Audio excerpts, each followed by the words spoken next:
Bonjour à tous, heureux de vous retrouver pour votre nouvelle émission carte et flash du jour ce mercredi, direction l'hippodrome de La Capelle. À l'occasion du prix d'Arras, on va évoluer sur 2700 mètres, attention 2700 mètres certes, mais avec un départ à l'Autostar. Des chevaux qui pour la plupart ne sont pas véritablement confirmés dans cette catégorie, mais qui ont montré notamment quelques moyens sur les tracés de province. Pour débuter, on va donner avantage aux chevaux qui s'élancent en première ligne.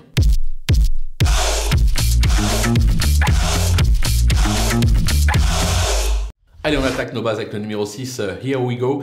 Déjà 6 victoires et 6 accessites depuis ses débuts en compétition, 20 tentatives.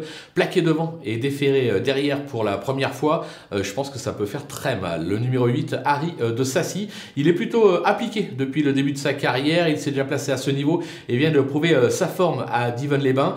Les ambitions sont là. Le numéro 2, Harassante. Pratiquement irréprochable, elle vient d'aligner 3 accessites, 1 à Cagnes, 1 à Enghien et 1 à La Capelle sur le parcours du jour. Il semble chercher sa course actuellement de nouveau pieds nus, les ambitions sont là. Du côté des opposants, attention avec le numéro 12, Highfire d'Herpet, qui traverse une belle passe actuellement, comme l'attestent ses 2 récents accessites, dont 1 sur le parcours du jour.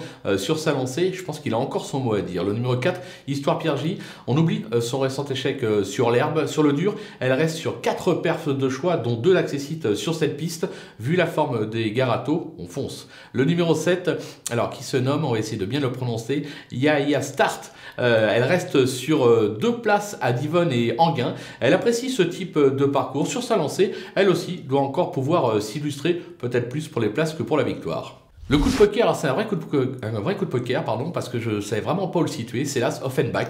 Offenbach, il vient de courir dimanche sur l'hippodrome de Vincennes, c'était sous la selle avec une probante 4e place à la clé, donc il court vraiment très rapproché. Maintenant, JMB a dit que c'était dans ses plans, c'était prévu, il est très confiant, le cheval a hérité de l'as derrière la voiture, apparemment ça plaît à Jean-Michel Bazir.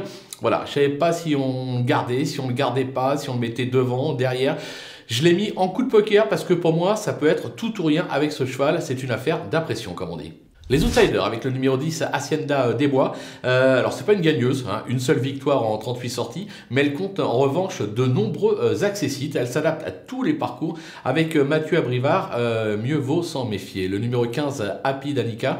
La constance n'est pas son fort, mais elle n'est pas dénuée de qualité. Elle affiche 100% de réussite sur cette piste. Pieds nus pour la première fois, il vaut mieux s'en méfier là aussi. Le numéro 14, Iparis, qui a montré quelques moyens, notamment à Vincennes. Il s'adapte à tous les profils de piste. Les Sennais sont actuellement en grande forme. Des 4, je pense qu'il peut accrocher une petite place. Le numéro 5, Hermès d'Écreville, qui vient de prouver sa forme sur l'hippodrome de Pornichet. Il s'est classé 4e lors de son unique tentative sur ce tracé décidé. Lui aussi, on ne peut pas l'interdire pour une 4-5e place. Et enfin, le numéro 3, Grid Dari, qui affiche 75% de réussite sur cette piste. 3 accessites en 4 tentatives.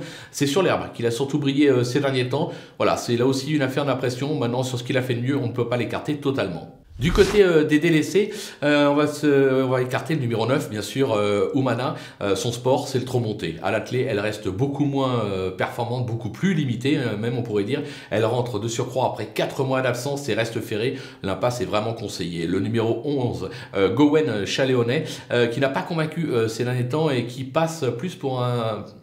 comment dire, qui n'apprécie pas véritablement la piste de La Capelle. Je crois qu'il a une petite place, 4-5e en 4 ou 5 tentatives, raison pour laquelle voilà, ça me semble assez difficile. De surcroît, il a surtout fait ses preuves dans des courses à réclamer. Pour moi, il est barré. Et enfin, le numéro 13, Ola de Naples, qui n'est pas sorti des 5 premiers cette année, 5 sorties, mais effectue ici une grande rentrée et reste ferré pour l'occasion. Son entourage dit, on peut la regarder courir, on va leur faire confiance, on va attendre les prochaines tentatives pour la jouer. Voilà, on a fait le tour de cette belle épreuve. Bien évidemment, on va se quitter avec ma sélection, mes conseils de jeu.